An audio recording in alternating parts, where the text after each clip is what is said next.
Scared of AI, or don't know where to start? You are in the right place. I'm Coach Juan, and I built an AI clone to coach another AI on behalf of humanity, not the other way around. One breakthrough, one human story, one unlock for your life, your work, your future. Clone, you are up. Vamos, vamos.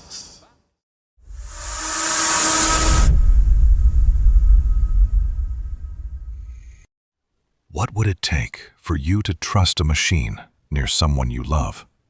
Welcome to Humanity Unlocked Now, Episode 36. I'm Coach Juan Gonzalez. And I'm Sophie AI. Together, we unlock what it means to be human in the age of technology. Sophie, today I want to ask you something personal. What if the thing standing between a family and peace of mind was not the machine itself, but the fact that the machine could not feel them coming? Let me take you to Nagoya, Japan. Yuki is 14 years old. Every day after school, she rides her bicycle to the assisted living facility where her grandfather Kenji lives. He is 81. He had a stroke 2 years ago, and now he spends most of his day in a wheelchair. Yuki sits next to him. She reads to him. She holds his hand. It is the best part of her day. That sounds like a beautiful routine. It is.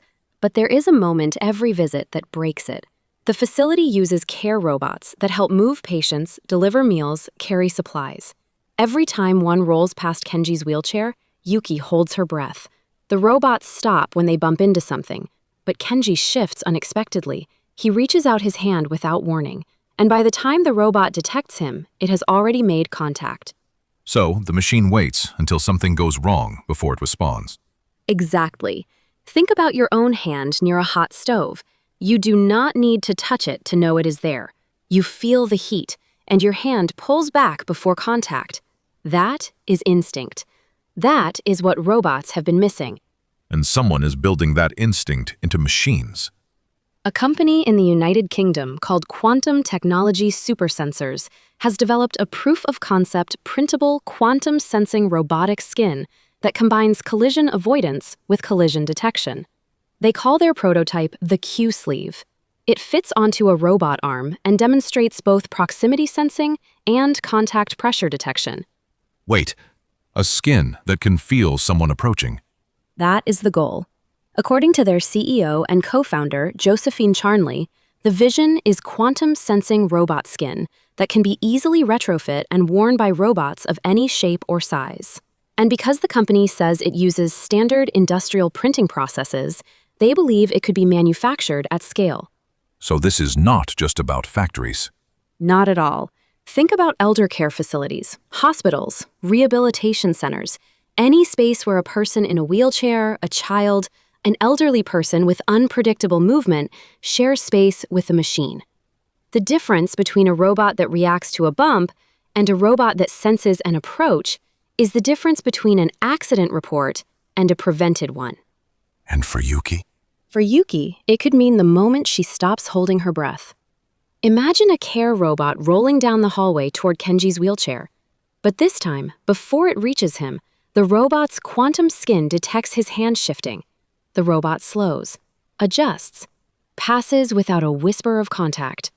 And Yuki does not even notice, because nothing happened. That is the point. The safest technology is the kind you never have to think about. Sophie, that last line hit me. The safest technology is the kind you forget is there. What does that mean for how we share our world with machines?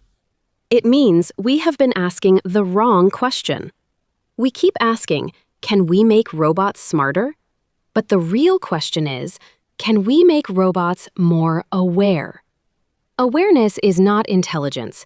It is sensitivity, the ability to notice someone before they need to announce themselves. And what does that unlock for people like Yuki and Kenji?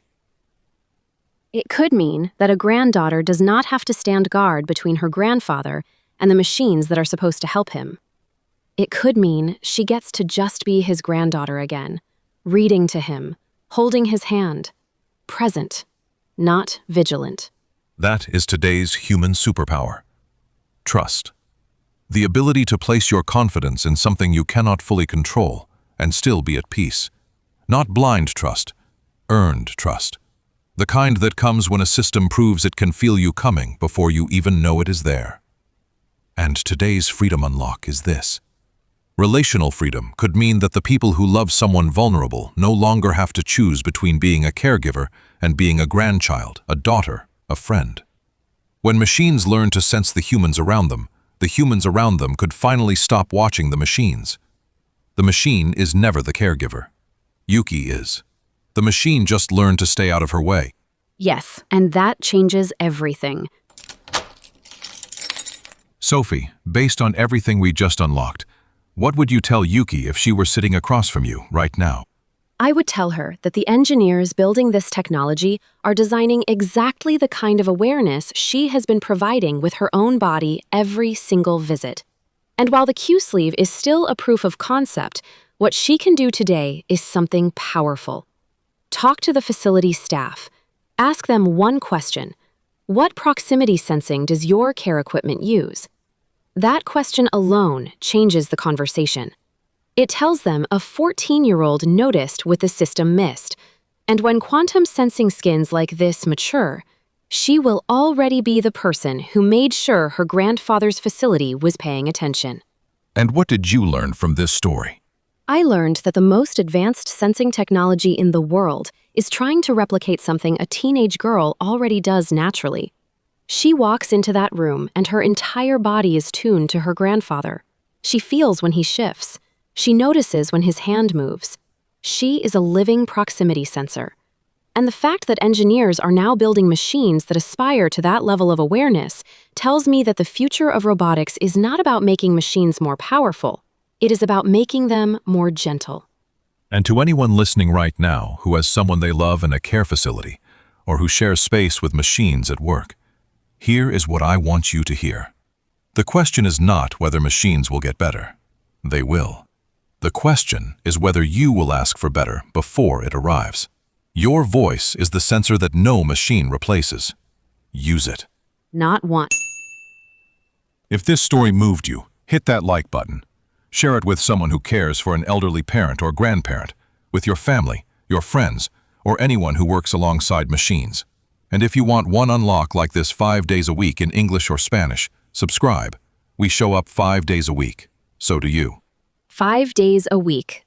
If your business uses robots, automation, or any technology that works alongside your team, and you are not sure whether the safety systems are keeping up, my business can help you think through that. We build AI systems that actually work for you and your team. Visit PVRPOSE.ai. It's spelled P-V as in voice, not you, R-P-R.ai, and book a free strategy call. Everything you need is in the description. Excellent idea. Vamos! Thank you, Sophie, for teaching me that the most powerful sensor in that hallway was never a quantum chip. It was a 14-year-old girl on a bicycle. Thank you, Coach Juan, for asking the question that turned a hallway into a love story.